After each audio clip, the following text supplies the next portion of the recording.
Father passed away and left me an inheritance worth almost $2 million, while only leaving $10,000 each to my stepmom and her 2 kids. So they filed a lawsuit against me claiming I manipulated him. Hi, everyone.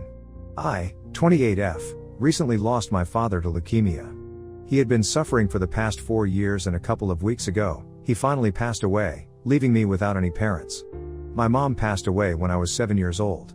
After that, I guess my dad had his fair share of relationships, but none of them lasted. However, a couple of years ago, when I was around 18, he started dating Veronica. And 2 years later, they got married. So Veronica became my stepmom and her kids became my step-siblings.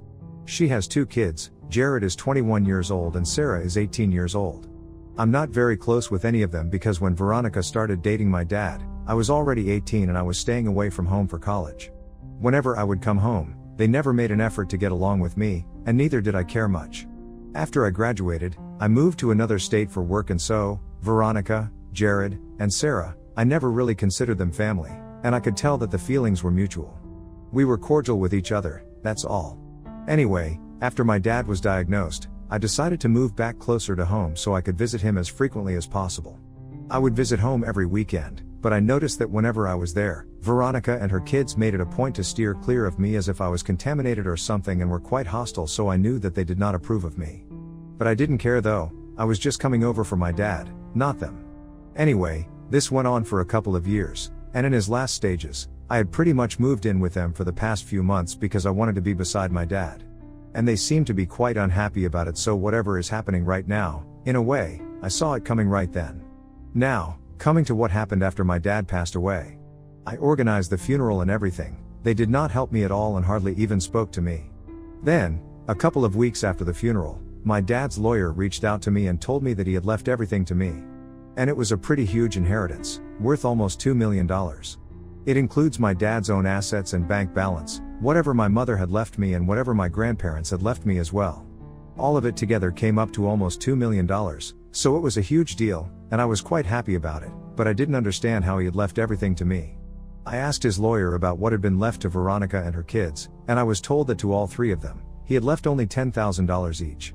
Which is still quite a lot, but it's nothing compared to what he left me. So I was quite confused about this, but I kept my mouth shut because I did not want them to come after me.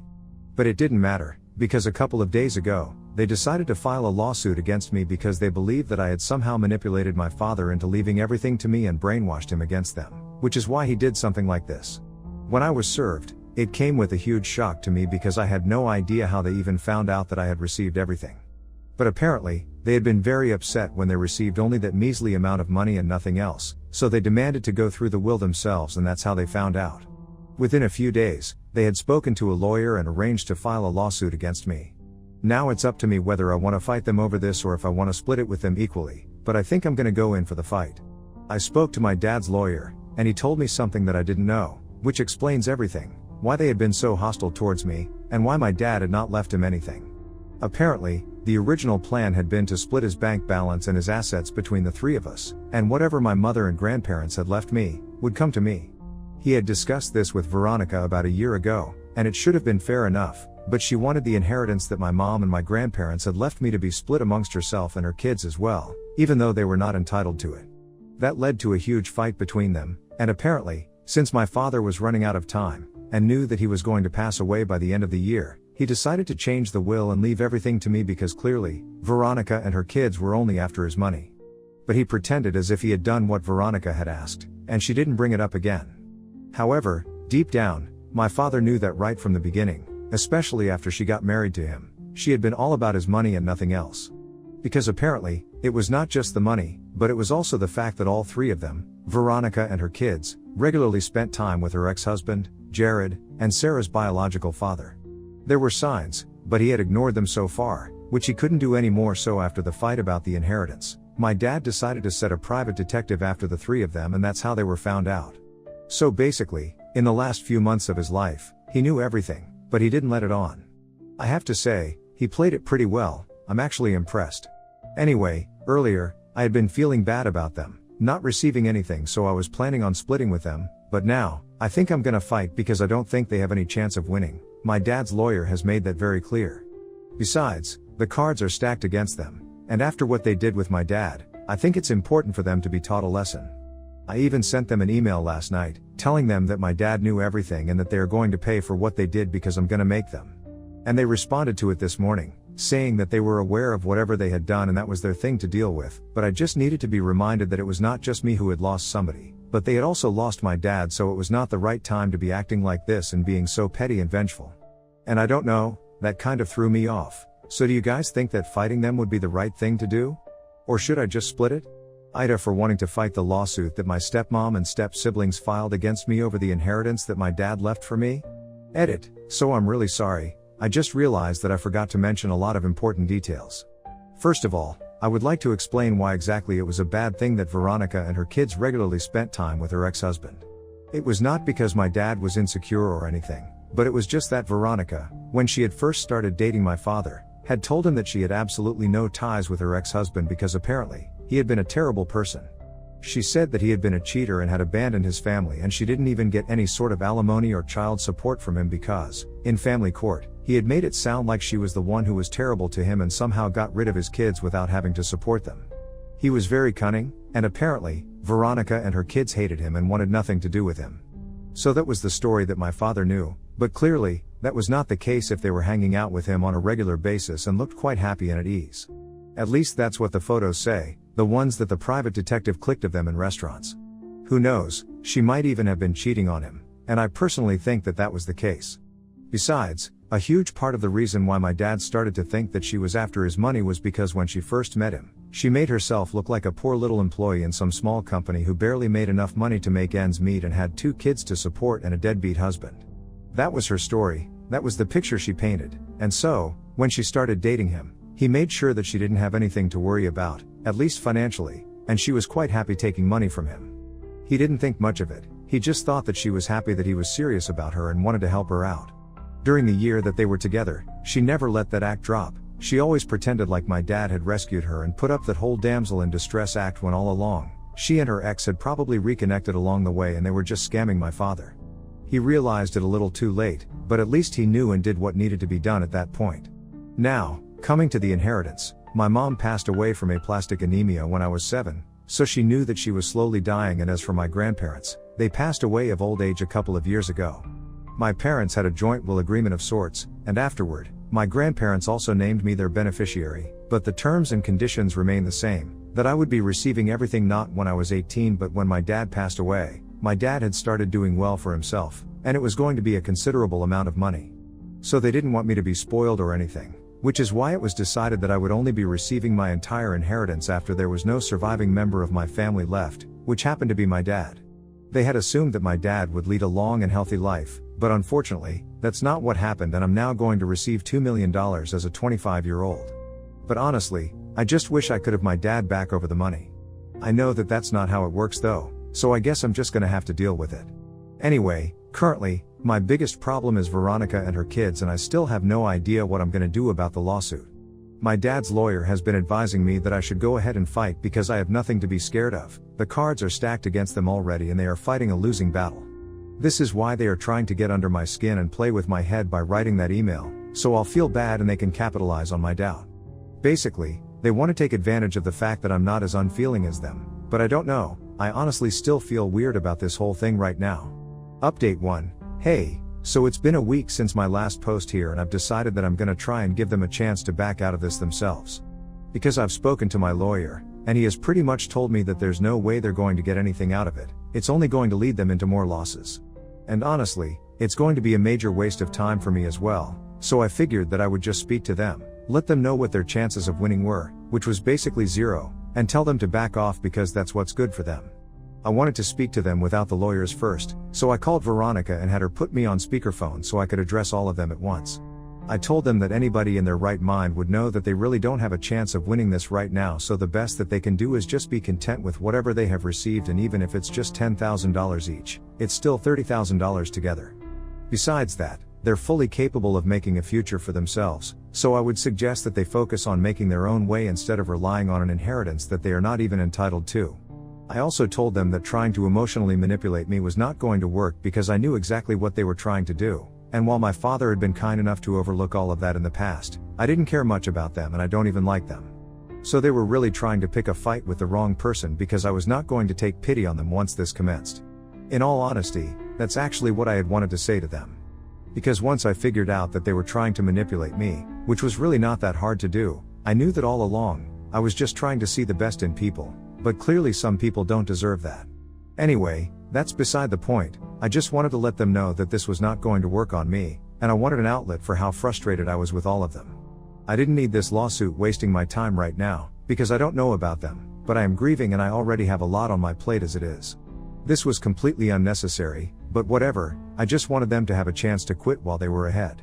Unfortunately, for them, they decided to be stupid about this whole thing and they told me that they were going to do whatever they wanted, and it was actually they who had given me a chance to get out of this and play nice by splitting the inheritance with them, but now, they were going to make sure that they got what they really deserved. And that makes the two of us, I guess, because now, I'm gonna make sure that they get what they deserve too. Update 2. So it's just been a day since I last spoke to Veronica and her kids, and today, all of a sudden, Sarah called me up. It was quite a shock for me, because like I said, her mother doesn't like her brother and doesn't seem like me either, but with her, I've never exactly felt like she hates me as much as they do. I think, for the most part, she's just been indifferent to me, but even then, it was surprising that she reached out to me because the other day, while I was speaking to Veronica and Jared, she was mostly silent, and I just took that for agreement with whatever her mom and brother were saying.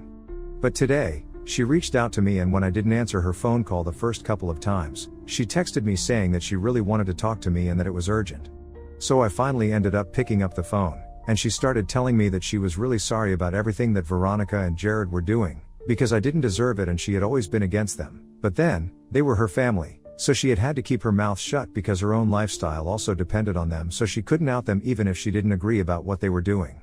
I don't know if she was being sincere or not, but she told me that I had to somehow get them to drop the lawsuit because if they went ahead with this, they would end up spending a lot of money on the lawyer, and they were definitely not in a position to do so right now because that $30,000 that they have received from my dad as inheritance is all that they have to keep them going.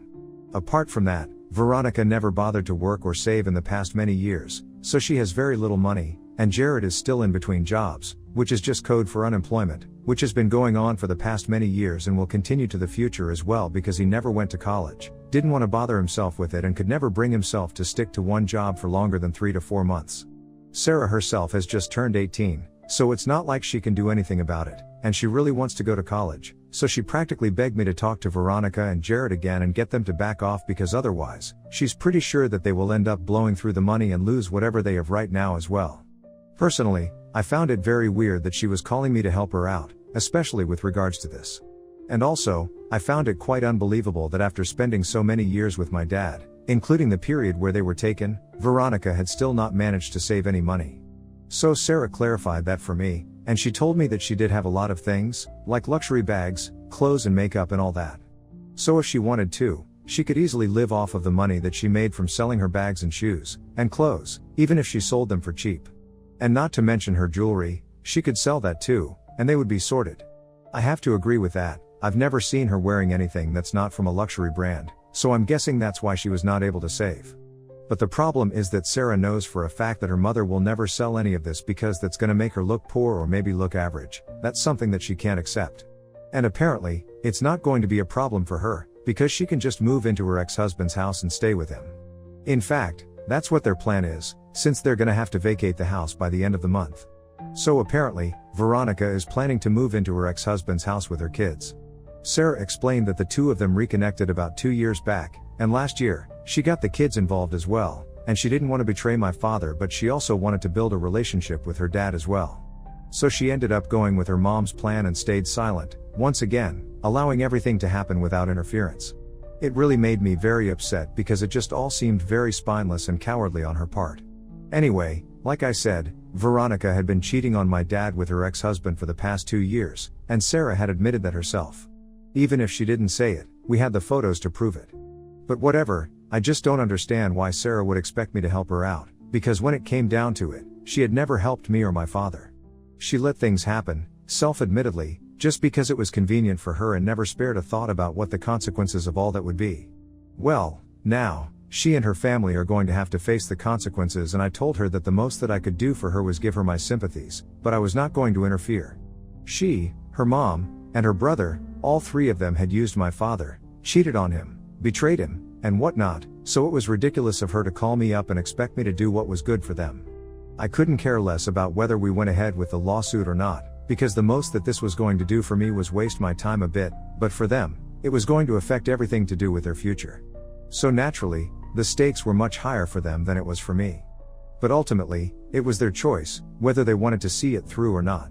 I had already given it a chance. I had tried to speak to them, and knock some sense into them because I really did not want to waste my time. But clearly, they were not open to that idea, so I was not going to go ahead and talk to them again because that would just be debasing myself.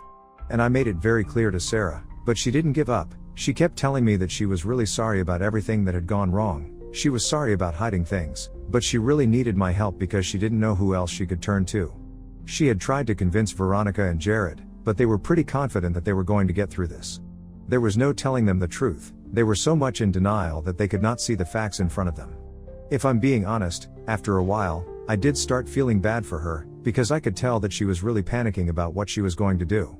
Mostly, she was just worried about how she was going to make it through college because it was not like she had any relatives who would help her out, neither did she nor anybody else she knew to have enough money to cover the expenses and she could take out a loan, but she was pretty sure that if Veronica lost this lawsuit, then there was no way her parents were going to support her. So there were a lot of things that she was worried about, and I could tell that she was in a bad spot, but honestly, there was nothing that I could do about it. Because the truth was that she and her family had dug themselves into this mess by being dishonest and playing my dad for a fool, but as it turns out, he was no fool. So they really shouldn't have underestimated him, and neither should they underestimate me right now. In the end, I just told her that I wish her the best for the future, but I'm not getting involved in this. If she can, then she should try even harder to convince her mother to back off, but other than that, there's really nothing much that I can do. And even if I could, I wouldn't because I personally don't care what happens with them, just like they never cared about my dad. Then I hung up, and blocked her so she wouldn't be able to contact me again. Update 3, so it's been a couple of days since Sarah called me, and today, I finally heard from my lawyer, and I was told that they have withdrawn the lawsuit and will not be proceeding. So I guess Sarah finally got to her mom and brother. Good for her. I hope that she learned a lesson. And I hope that all of them did because I'm pretty sure that they are in a very difficult situation right now. For the past few weeks, I had been feeling very weird because first of all, it was a lot of money that I was receiving, and it seemed selfish that I was not willing to share it with anyone, even if it was not going to make a dent in what I wanted for myself. But then, I spoke about it with a couple of my friends, and filled them in on everything that had happened and they found it outrageous. They told me that I had not overreacted. In fact, if anything, I had underreacted and I should have somehow tried to make sure that they didn't even get that $10,000 because they really did not deserve it. They said that it might have been a little too much, but at the end of the day, after everything that they had put my dad through, they deserved that kind of treatment. They told me that I shouldn't have felt guilty about doing any of this in the first place, but the fact that I did, it just goes to show that I'm nothing like these people. I'm so much better than them, and it felt really good to hear that. But ultimately, I'm happy that I made the right decision. And I'm happy that they made the right choice for themselves as well, not because of Sarah or whatever she told me, but just because they saved me a lot of time and energy that would have been wasted otherwise with the lawsuit. Anyway, now that I have so much money to myself, I guess I'm gonna quit my job and start a business. I've been thinking about it for the past couple of days, so I think I'm gonna start working on it as soon as possible, and in a couple of months, I hope I'll have something ready at least. In the meantime, I'll take a break, I'll try to travel and build a business model and get some investors on board. It's gonna be exciting, I just hope that the future is better. I know that this is something that is going to make my father proud, so I hope that it goes well for me. Thank you so much to everybody who followed me on this, but I think I'm gonna take a break from posting here for a while, but still, thanks a lot for all the lovely comments and supportive responses. See y'all soon. Update 4, hey. So it's been 2 years since my last update here, and boy, has life changed since then. I put my money to good use, I started my own business like I said I would, and it's been going well. It was a bit slower at the beginning, but we have started taking off in the past couple of months, and I'm really looking forward to building this up even more, the way my dad would have wanted me to. And I can almost feel him cheering me on from wherever he is, along with my mom and my grandparents. Anyway, coming to what prompted this update all of a sudden, I heard from Sarah a couple of days ago. Apparently, she's in Spain now, away from her family and has no contact with them, and hasn't had a conversation with them in the past 4 months. She reached out to me to apologize once again for everything that she and her family had put my father through, and me, by extension. She also told me that after speaking to me on the phone, She finally snapped at Veronica and Jared, and got them to stop harassing me for the inheritance, so I guess I have her to thank for that. Anyway, after that, Veronica and Jared fell out with her, but they still took her with them so they could all move in with her ex-husband. And her ex-husband did not have the means to support all of them. They all had to take up jobs, including Veronica. She couldn't just sit at home and do nothing anymore. That arrangement lasted for a year before Veronica's ex-husband finally lost it, since Jared kept quitting and Veronica kept complaining and kicked all of them out. And as it turns out, he was just like Veronica, because he had been expecting that they would come to him with the inheritance, not without relying on him for help. I guess they really were a perfect match, but whatever. After that, Veronica and Jared had to move into a really small apartment, and Sarah struggled with them there for a while. But then, a couple of months ago, she received an email from her great aunt on Veronica's ex-husband's side of the family, offering to help her move out and come live with her in Spain, where she could go to college, get a degree and make something of herself. Apparently, while Sarah had been talking to her cousins about everything that she had been going through, one of them had decided to speak about it with this great aunt, and she had decided to help Sarah out. She hadn't seen this woman ever since her parents got divorced, but he took the leap of faith, and she ended up moving to Spain, and that's why her family cut her off. However, now that she's in a better place, she decided to reach out to me and apologize once again. And well, I guess I accepted. I guess she's not really as bad as the rest of our family. Still not that good, but I'm hoping that she improves with time. I'm quite happy with the way my life turned out, and I hope that for everyone else as well, things work out fine in the end. Ex left me saying I had no ambition because I quit my job, even though I was paying all our bills with my rental income and savings. Then she crashed my wedding to my new wife, claiming I tricked her by hiding my trust fund. I, 35M, was engaged to Amy, 32F. We had been together for 5 years and engaged for about a year. When we met, I had a stable job in finance, I made a decent living, and Amy was just starting out as a teacher. She was passionate about her work but always talked about how underpaid and undervalued she felt. I wanted to support her, so I started helping with her bills pretty early in our relationship. I thought that is what partners did. Fast forward a couple of months, and my job became increasingly stressful. I was working insane hours, losing sleep, and starting to have health issues. Amy encouraged me to quit if I was not happy. She said, "Your health is more important than a paycheck." I agreed, and after some careful planning, I left my job. I had savings, investments, and rental income from a property my late grandfather left me. Financially, I was in a good spot, and I told Amy I would take a break to figure out what I wanted to do next. She seemed supportive at first. During this break, I managed our finances. I paid the rent, utilities, groceries, vacations, you name it. Amy's salary covered her personal expenses, but I took care of everything else. I took on some freelance projects, handled the maintenance and tenant issues for the rental property, and even helped Amy with lesson planning and classroom supplies. She joked once that I was like her personal assistant, but I did not mind. I was happy to help. After a few months, things between Amy and I started to feel different. At first, I did not think much of her comments. She would joke around, saying things like, "Must be nice to have no stress," when I would make her breakfast or help clean up. I thought she was just teasing me, and I did not mind. But after a while, I noticed her tone changing. It started to sound less like a joke and more like an accusation. She started talking more about her coworkers and how hard everyone was working. She would tell me about her friends' partners, lawyers, doctors, engineers, and how busy and ambitious they were. I brushed it off, thinking she was just venting. I did not see myself as less ambitious. I just was not rushing back into a traditional 9-to-5 grind. One day, out of nowhere, Amy sat me down and said we needed to talk. I could tell by the way she looked that something was wrong. She told me she was unsure about our future. At first, I thought she was just anxious or going through something, but what she said next hit me like a ton of bricks. She told me that she no longer saw me as husband material. Her that I had been financially supporting us for years, that I was not sitting around doing anything, and that I was actively managing our household and finances. She shrugged it off and said that was not the same as having a career. She accused me of having no ambition and said she did not want to carry me in the future. Carry me? That stung. I was carrying us. I had always thought we were a team, but now it felt like she had been keeping score in some twisted competition. She went on about how she wanted a partner who was driven and had a plan. She did not think I had a plan because I was not chasing some high-powered career anymore. I told her my plan was to live a balanced life, to work smarter, not harder, and to build a future where we did not have to stress about money or burn ourselves out. But she was not hearing it. She ended the conversation by saying she could not be with someone who had no future and called off the engagement. Just like that, everything changed. I was not prepared for it. It felt like she was just walking away, like everything we had was over in an instant. I was still trying to understand everything she had said, but when she said that, it hit me hard. I was devastated. I could not believe the person I had supported and loved for 5 years thought so little of me. I felt betrayed. I had sacrificed my mental and physical health for a job once before, and I was not willing to do it again. I thought Amy understood that, but apparently, she did not. After almost a year, I met my wife, Hazel, 35F. We dated for a year and a half and I proposed to her last year, and we got married around 4 months back. Hazel is someone who completely changed my outlook on life. After everything that happened with Amy, I did not expect to find someone who understood me as much as Hazel. She is kind, and grounded, and has never pushed me to be someone I am not. It felt natural from the moment we met. Within a year of our relationship, I proposed to her, and she accepted.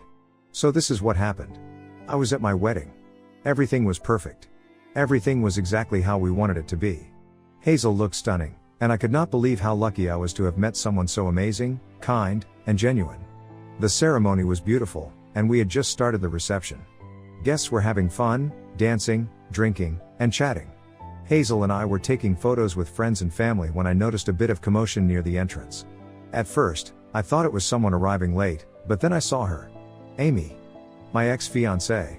I hadn't seen or heard from Amy in a few years, not since she broke off our engagement. So, there she was, walking into my wedding. At first, I thought maybe she was just in the area and did not realize it was me getting married. But no, she was there for me. Amy walked straight up to me, completely ignoring Hazel and everyone else. She didn't seem sorry or embarrassed, just really angry. Without any warning, she started accusing me of tricking her. She said she had just found out about my trust fund. I was confused and didn't understand why she was acting like this. She claimed that I had lied to her, hiding my money, and that it was unfair. I couldn't believe she was saying all this at my wedding, especially when she had ended our relationship without warning or real explanation. It felt wrong. For context, I inherited a trust fund from my grandfather. It is a sizable amount, and it is part of why I have been financially stable even after leaving my high-stress corporate job a few years ago. I have always been careful with it, using it as a safety net while I figure out what I want in life. I never flaunted it or used it as an excuse to be lazy. Amy, however, did not know about the trust fund when we were together. Not because I was hiding it, but because it never came up. She never asked about my finances beyond the basics, and I never felt the need to explain every detail of my financial situation. I was paying all the bills and taking care of everything financially, so it was not like I was struggling. But now that she knew about the trust fund, she was furious. She started saying I had lied to her and manipulated her into leaving me. She claimed I had intentionally hidden my wealth so I could test her or something. I could not believe what I was hearing. She went on, saying she deserved a second chance because, in her words, she had only broken up with me based on what she thought was the truth. She said that now that she knew I had money, she felt like I owed her the opportunity to fix things. It was like a switch had flipped for her. Suddenly, she seemed more interested in the idea of me because of my financial situation than anything else. She even said it was unfair that Hazel was going to marry me when Amy had invested so many years into our relationship. Hearing that felt like a slap in the face. Amy was trying to make it all about what she thought she deserved. It stung to hear her say that, especially since she had ended things with me without warning or a real explanation at the time. I tried to stay calm, but it was hard. She was making it seem like I owed her something just because we had been together in the past, and I did not know how to respond. It felt wrong, almost like she was trying to rewrite our history just to get what she wanted. I could not help but wonder if this was really about love or just about what she thought she could get from me now that she knew about my trust fund. The audacity was unreal. Amy kept going, saying things like I was not being fair and accusing me of deliberately making her life harder by not telling her about the trust fund. She tried to paint herself as the victim as if I was the one who had wronged her. Hazel was not about to let Amy ruin our day.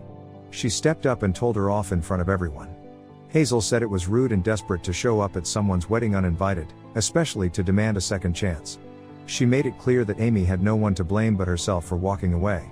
Hazel told her she had given up on me when she thought I had no future, and now that she knew the truth, she did not get to just waltz back in. She ended by saying this was our day, and Amy had no place there. After Hazel shut her down, I told Amy I did not owe her an explanation about my trust fund because it had nothing to do with why she left me. She chose to walk away, Called me a loser, and made it clear she did not respect me. I said if she had known about the trust fund back then, it wouldn't have changed how she treated me, and her showing up now only proved that. I told her I was grateful she ended things because it led me to someone who truly loved and supported me. Finally, I asked her to leave, saying I wished her the best but she was not welcome here. She did not take it well. She stormed out, saying something about how I would regret choosing the wrong person. I ignored her and went back to celebrating with Hazel.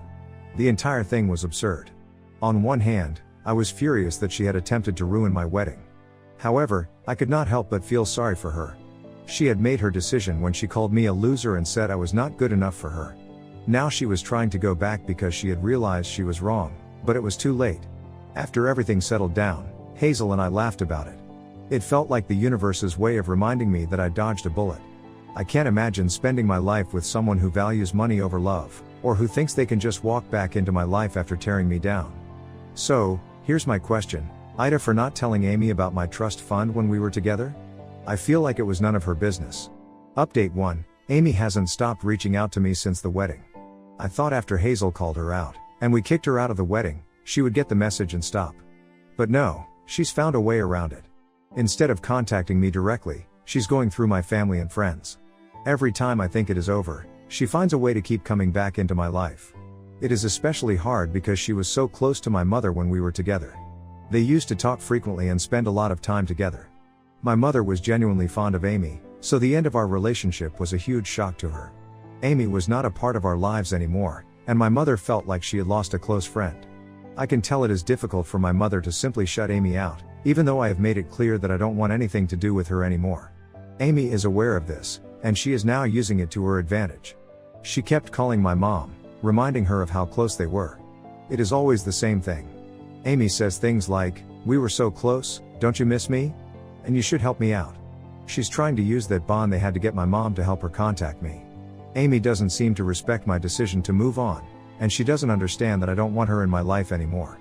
My mom is kind and polite, so it is difficult for her to simply block someone like Amy, but I can tell she's trying. She is trying not to take Amy's words seriously, even though it is difficult for her. I have done my best to block Amy in every way I can think of. I have blocked her on social media, I have blocked her number, and I have made it clear that I don't want to hear from her.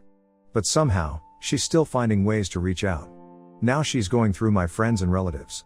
She keeps calling them and leaving messages, saying that she has something important to tell me, something life-changing, and that I need to know. It is so annoying. I don't want to know anything. I don't need her to tell me anything. Every time my mom tells me that Amy is calling her again, it just makes me more irritated. I have already moved on. I'm with someone else now, and I'm happy. I don't want to be dragged back into Amy's drama. Whatever she thinks she has to say doesn't matter to me anymore. It feels like she's trying to manipulate me into thinking that I need to listen to her, like I'll regret it if I don't. But I'm done. I have been through enough with her, and I'm not going to go back to the mess we had. I'm honestly just tired of this. Amy's messages are always the same, "You need to hear this, or this will change everything for you." But I don't care. I don't want her back in my life. I'm happy now, and I don't need to listen to her. It is hard to explain how frustrating it is when someone you've blocked keeps trying to reach you through other people. It is like they're not respecting your wishes, and it just feels like an invasion of your space. I don't want to feel like I have to keep blocking her over and over again. I just want her to stop. Update 2, Hazel got a text from her. Amy somehow got Hazel's number, and she sent a picture of a little boy. The boy looked about 2 to 3 years old. Along with the picture, Amy sent a long message. Hazel showed me the texts as soon as she got them. I was not sure what to say. I froze. The message took me by surprise and left me disturbed.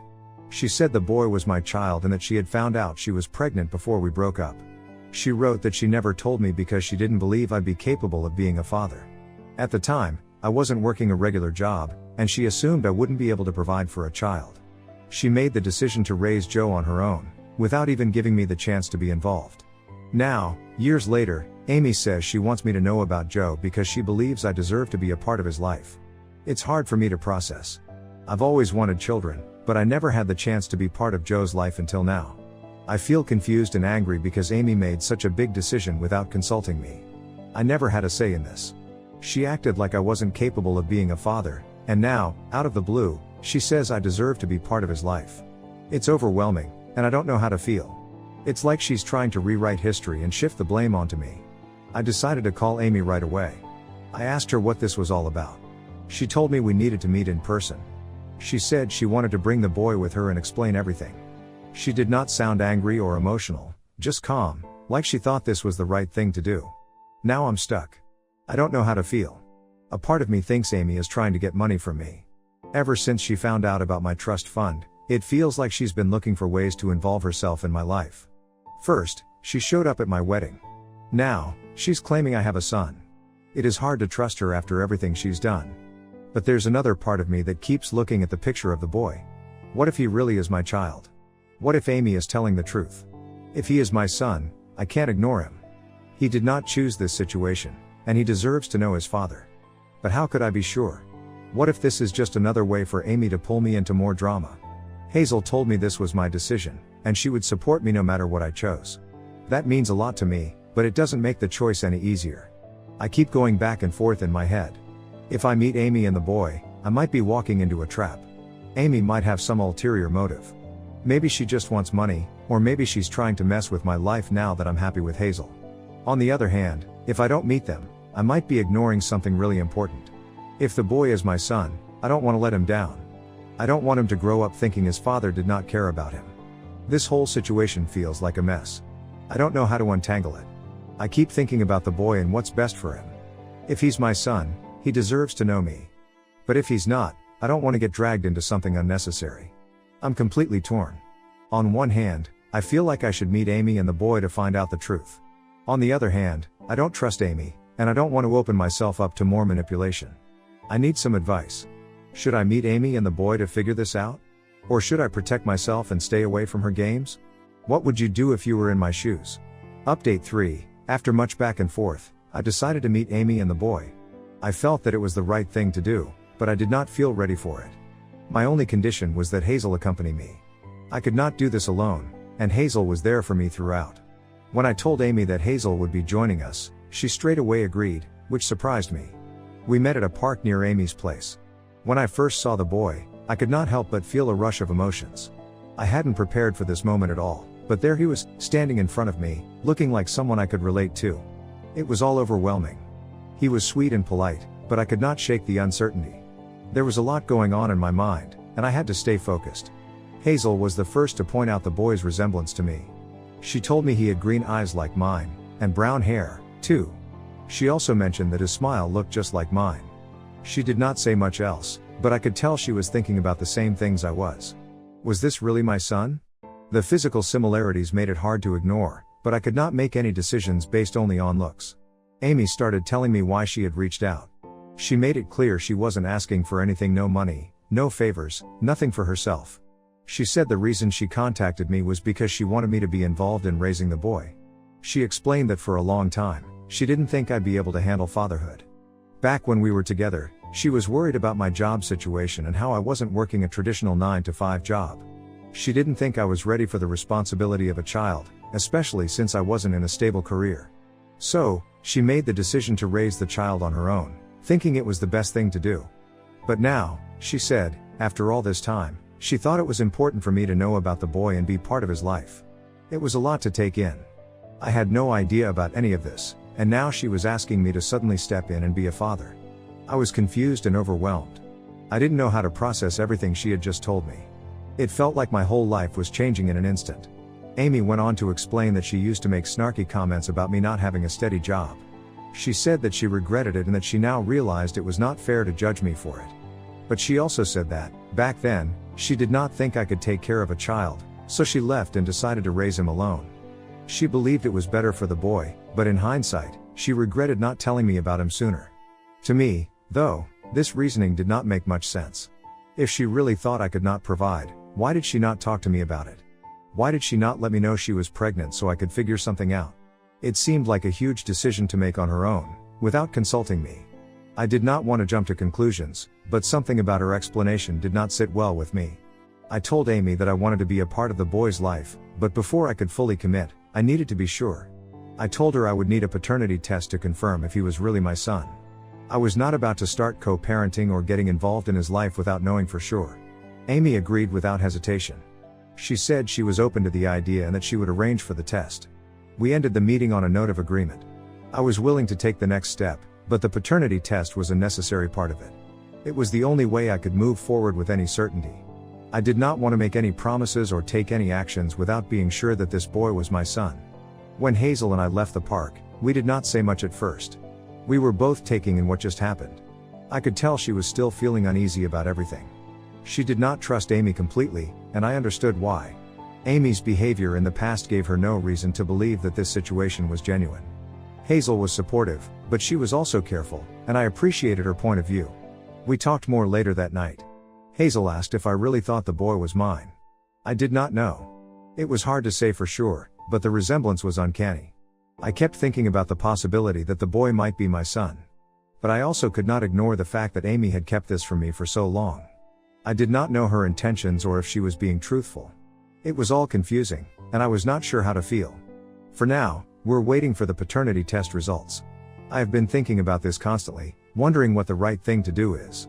If the test shows that the boy is mine, I'll take responsibility. I'll be there for him, but it won't be easy. Amy and I have a lot of history, and I don't know how we'll co-parent together. I don't know how to deal with the tension and distrust that still exists between us. But if he's my son, I can't ignore that. I'll have to do my best for him, no matter what. If the test shows that he isn't mine, then it will be over. Amy's story won't matter anymore. I'll have my answer, and I can move forward with my life. But either way, it feels like I'm stuck in this situation that is out of my control. I keep thinking about the boy, though. Even if he isn't mine, I feel for him. I can't help but feel like I should be doing something. But I also need to protect myself. If he isn't mine, I can't let Amy drag me into more complications. I just need the truth. Once the results come back, I'll know what to do. But right now, all I can do is wait. I'll update you all when I have more answers. Update 4, the results came back, and I found out the child is mine. I thought I was ready for this, but honestly, I was not. It felt like life just dropped this huge responsibility on me. A 3-year-old child, someone I did not even know existed until recently. It was overwhelming. I had always wanted to be a father, but this situation was not how I expected it to be. I did not get to prepare, dream about it, or plan. It was unexpected, and now I had to figure out how to be a father to this little boy. His name is Joe, and even though I was not there for him for the first 3 years, I'm here now. I want to be involved in his life, to make up for the time I missed. It is hard to know where to begin, but I'm trying to focus on building a relationship with him, however long that may take. I'm ready to be the dad he deserves, even if I don't have all the answers right now. I want him to feel loved, supported and cared for. I know I have missed a lot of milestones, but I can't go back and change that. What I can do is show up now, and do my best moving forward. Even before the results came out, I met Joe a few times. I just wanted to get to know him better and spend some time with him. Honestly, I really hoped that he was mine. I've always wanted to be a father, and even though I'm excited to start a family with Hazel, meeting this boy made me feel something deep inside. It was hard to ignore the connection I felt. I didn't expect to feel so attached so quickly, but there was something about him that made me want to be there for him. I could feel myself starting to care for him. I know it might be strange since I didn't know about him before, but the idea of being a father felt right, especially after meeting him. I couldn't just forget about the bond that was already starting to form between us. It was a lot to process, but I felt like I needed to try and be there for him, no matter what the results would say.